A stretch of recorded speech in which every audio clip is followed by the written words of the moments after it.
Part of স্পিচের সব থেকে important যে পার্টটা বা অংশটা সেইটা হচ্ছে ভার্ব।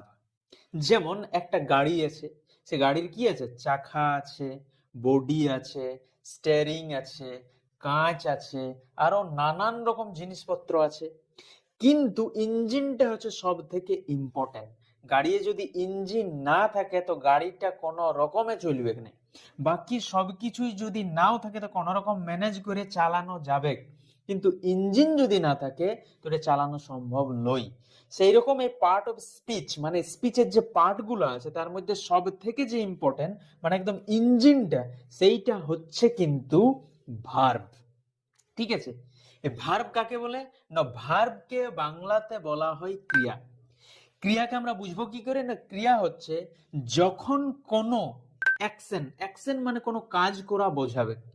যেমন সে বই পড়ে, এই যে পড়ে এটা একটা কাজ করা বোঝাচ্ছে, সেই জন্য এটা হচ্ছে একটা ভার্ব।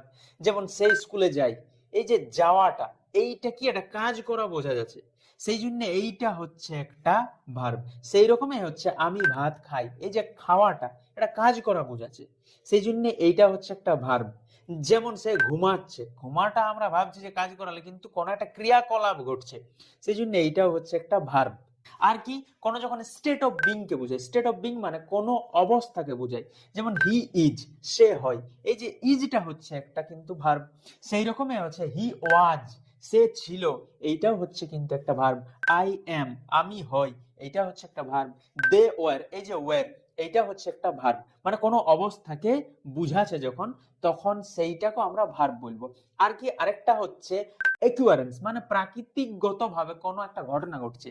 যেমন বিকাম মানে কিছু পরিণত হওয়া, এইটা হচ্ছে একটা ভার্ব। হ্যাপেন মানে কোনো একটা ঘটনা ঘটে যাওয়া, এইটা হচ্ছে একটা ভার্ব।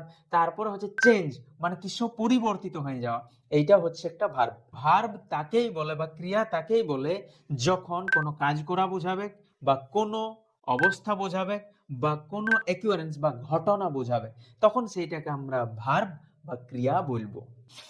এরপর এই ভার্বকে অনেকগুলো পার্সপেক্টিভে ভাগ করা হয়, মানে অনেকগুলো ডিজাইন আছে ভার্বকে ভাগ করার। যেমন টেন্স অনুযায়ী যদি আমরা দেখি, তখন ভার্বকে 4 ভাগে ভাগ করা হয়। কি কি, একটা হচ্ছে প্রেজেন্ট, একটা হচ্ছে পাস্ট, একটা হচ্ছে পাস্ট পার্টিসিপেল, আর আরেকটা হচ্ছে প্রেজেন্ট পার্টিসিপেল। সেরকমই যদি অন্য ডিজাইনে আমরা ভার্বকে ভাগ করি, তখন হচ্ছে মেন ভার্ব আর হেল্পিং ভার্ব বা অক্সিলারি ভার্ব। সেরকমই আরো যদি অন্য ডিজাইনে ভাগ করি, তখন হচ্ছে ট্রান্সিটিভ ভার্ব আর আরেকটা হচ্ছে ইনট্রান্সিটিভ ভার্ব। সেই রকমই আরো যদি আলাদা ডিজাইনে ভাগ করি, তখন হচ্ছে ফাইনাইট ভার্ব এবং নন ফাইনাইট ভার্ব।